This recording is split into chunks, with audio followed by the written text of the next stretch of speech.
Poshmark Etiquette clothing condition. When searching for items to sell, you may love it, but you have to be objective about the item's condition. You have to put yourself in the shoes of the buyer and remain unbiased about the salesworthiness of your items. Shopping through your own closet for items to sell will take honest insight. It may be an item that you've loved for years, but if the condition isn't right, you'll be the only one that loves it, and your customer will return the favor with a negative review or a possible case, depending on the severity of dissatisfaction. In hopes of assisting my fellow Poshers, I've compiled a list of things you should know before listing your items on Poshmark. And here they are. Number 1, make sure your items are clean. Plain and simple. Don't sell dirty items. It's a good idea to wash or get clothing dry clean before selling them if you're unsure about the cleanliness of the item. If you're selling shoes, take time to inspect and clean the shoes if they need it. You may also want to spray the inside of the shoe for smell if there's a scent apparent.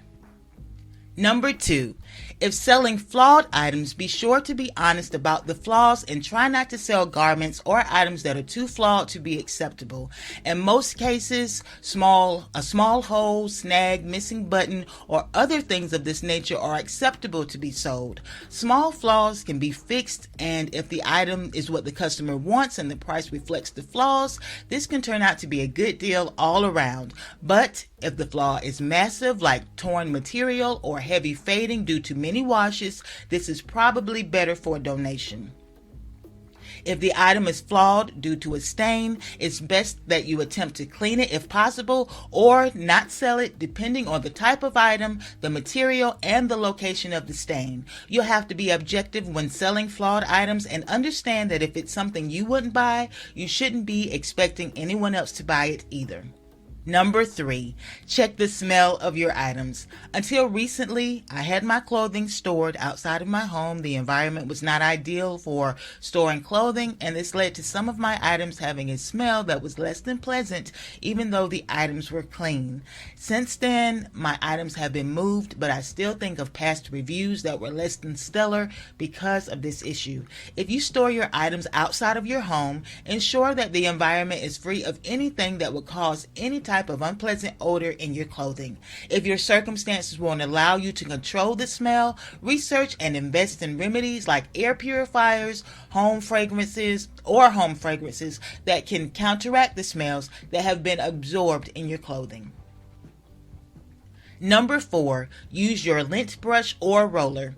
When preparing your items to photograph or ship, use your lint brush or roller to remove lint and random hairs. Lint on your garment can make the item appear to be more worn than it actually is and can devalue your item.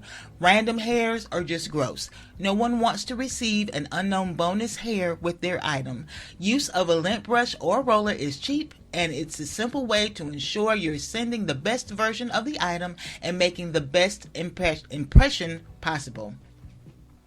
Number 5, handle items with care and use sufficient packaging. I've said this so many times in my videos, but it's so important. Take time to fold your items neatly. It doesn't have to be folded or fashioned perfectly, but there are too many videos showing how to properly fold items. To send a balled up item or an item that's just thrown into its package, it's simply unacceptable and will definitely earn a complaint or lower rating from your customer.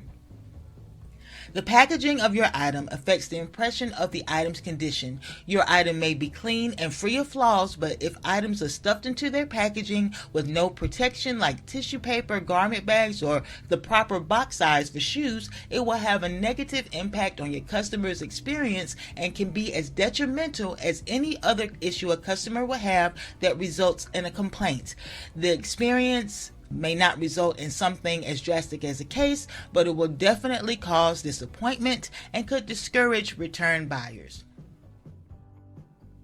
Final thoughts. When choosing items for sale, be sure that the condition of the item warrants the price tag. If the item is really faded, flawed, or stained, understand that even though it may be a cute item with a popular brand name, it still needs to be in good condition. Selling items that are in good condition builds trust with your customers and promotes return sales. I hope this has been helpful information and serves as good advice for growth and success for your Poshmark closet. And as always, have fun, explore the community, create connections, and make some money. Happy poshing!